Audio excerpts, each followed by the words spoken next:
नमस्कार दोस्तों, चलिए जान लेते हैं उत्तर प्रदेश के सभी 75 जिलों की ताजा महत्वपूर्ण और बड़ी खबरों को। लेकिन उससे पहले वीडियो को लाइक कमेंट जरूर करें और साथ ही ये भी बताएं कि आप हमारी खबर को राज्य के किस जिले, शहर और गांव से देख रहे हैं।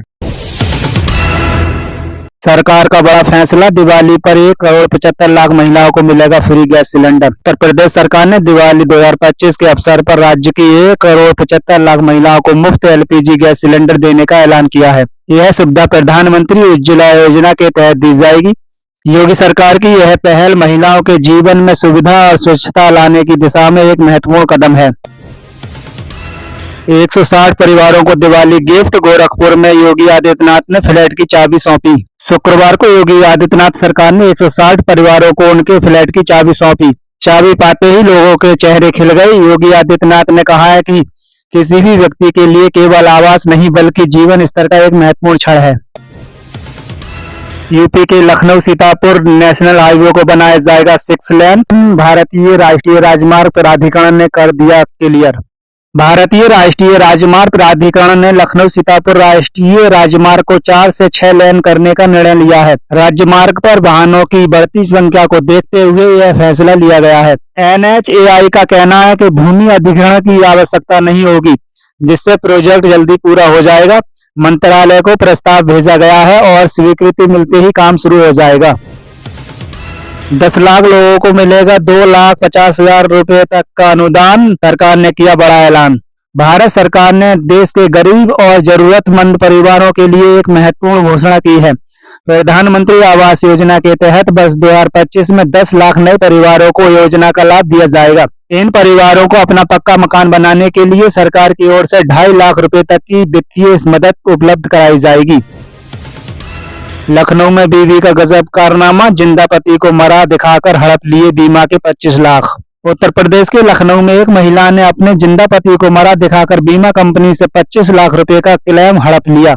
फर्जी मृत्यु प्रमाण पत्र के सहारे की गई इस चालाकी का राज तब खुला जब कंपनी को पता चला कि जिस पति को मौत बताई जा रही थी वह तो जिंदा है। वाराणसी पुलिस का एक्शन, 135 पेटी अवैध शराब के साथ 3 आरोपी गिरफ्तार, गिट्टी के बीच में छिपाकर ले जा रहे थे।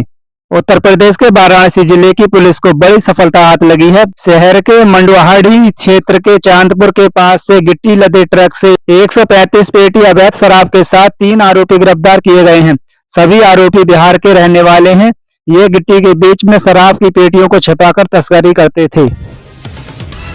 पीएम आवास योजना के घर पर चलेगा बुलडोजर, 27 को नोटिस जारी, 15 दिन का मिला अल्टीमेट, सर्वे में चूक या फर्जीवाड़ा। उत्तर प्रदेश के बरेली में हिंसा के बाद नगर निगम ने प्रेम नगर के शाहबाद मोहल्ले में 27 घरों को नोटिस जारी किया है। इनमें पीएम आवास योजना के तहत लाभ पाने वाली अख्तर जहां का घर भी शामिल है। निगम ने इन घरों को अपनी जमीन पर अवैध अतिक्रमण बताया है और खाली करने के लिए 15 दिन का समय दिया है। हालांकि निवासी इसे अन्यायपूर्ण कार्रवाई और निशाना बनाना बता रहे हैं। निगम अब दस्तावेजों की जांच कर रहा है।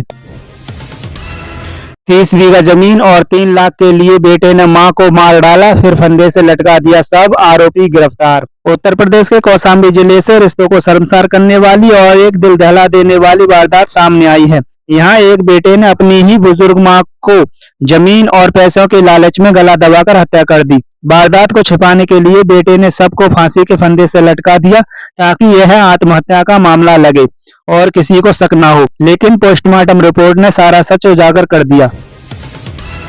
वाराणसी में सुबह सुबह दर्दनाक हादसा, खड़े ट्रक में जा घुसी कार, 1 की मौत, 5 लोग घायल। बेतिया से बेलवा बाबा दर्शन के लिए आए परिवार की कार खड़े ट्रक से टकरा गई, जिसमें 65 वर्षीय अवध किशोर चौबे की मौके पर ही मौत हो गई। 5 अन्य घायल हो गए, जिनमें 3 को BHU रेफर किया गया है।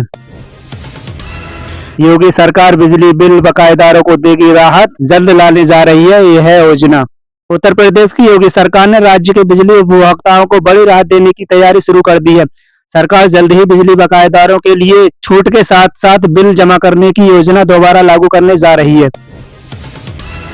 यूपी में प्राइवेट स्कूल को बड़ी राहत, अपने आप स्थायी होगी मान्यता, योगी सरकार ने कर दी व्यवस्था। उत्तर प्रदेश के अशासकीय प्राथमिक और जूनियर हाई स्कूलों के लिए बड़ी राहत की खबर है। अब इन स्कूलों को बार बार मान्यता नवीनीकरण के झंझट से नहीं गुजरना पड़ेगा।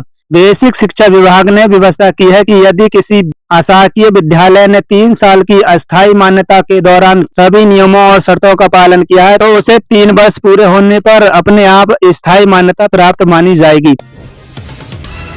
पड़ोसी ने युवक को भाला घोंपकर उतारा मौत के घाट, झगड़े के बीच कई बार कर हत्या। यूपी के फतेहपुर में 2 युवकों के बीच झगड़ा हुआ तो फिर मारपीट में बदल गया। इसी बीच नशे की हालत में एक ने दूसरे की हत्या कर दी।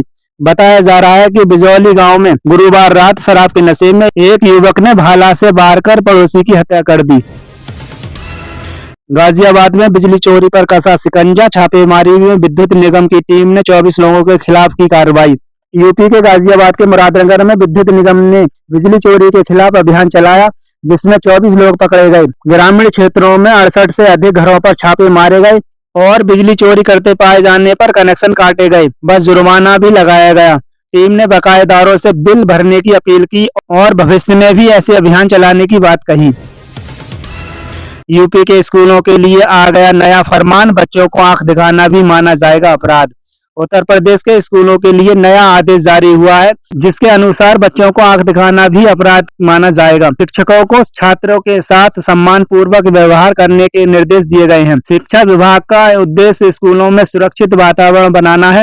आदेश का उल्लंघन करने पर सख्त कार्रवाई की जाएगी। योजना की 21वीं किस्त से पहले पीएम मोदी ने शुरू की 2 बड़ी योजनाएं, कहा किसानों का बदलेगा भाग्य।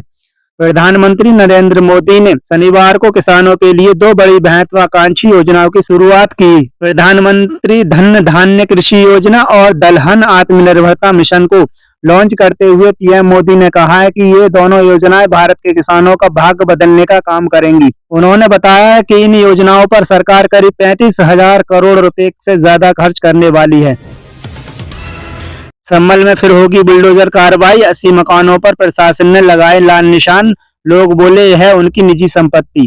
यूपी के संभल के रायसत्ती थाना क्षेत्र के मोहल्ला हातिम सराय में जिन 80 मकानों तालाब की जमीन पर बने होने की बात कहकर अवैध घोषित किया गया है, उसमें प्रशासनिक कार्रवाई में चूक होने का दावा किया गया है। सराय तरीन निवासी पूर्वी बासड़े ने दावा किया है कि जिन जमीन पर मकान बने हैं वह उनकी 8 बीघा पुश्तैनी जमीन थी। तहसीलदार धीरेन्द्र सिंह ने कहा है कि सरकारी 8 बीघा तालाब को पाटकर अवैध तरीके से 80 मकानों का निर्माण किया गया है। इसके लिए नोटिस जारी कर अवैध निर्माण हटाने के लिए 15 दिन का समय भी दिया गया था। चांदी ने तोड़ा रिकॉर्ड, एक दिन में 8,000 रुपए महंगी, सोने के दाम 1,500 रुपए गिरे। सोने और चांदी के भाव में लगातार उतार चढ़ाव देखने को मिल रहा है। शनिवार को चांदी की कीमतों में बड़ा उछाल देखने को मिला। सराफा एसोसिएशन के अनुसार शनिवार को चांदी 8,000 रुपए प्रति किलो तक महंगी हुई, जिससे इसकी कीमत 1,69,300 रुपए प्रति किलो पर पहुंच गई। वहीं सोने के दाम में भी करीब 1,500 रुपए की गिरावट दर्ज की गई है। आज की खबरों में बस इतना ही। इसी के साथ हमारी वीडियो को लाइक करें और चैनल को सब्सक्राइब करें और कमेंट बॉक्स में जरूर बताएं कि आप हमारी खबर को राज्य के किस जिले, शहर और गांव से देख रहे हैं।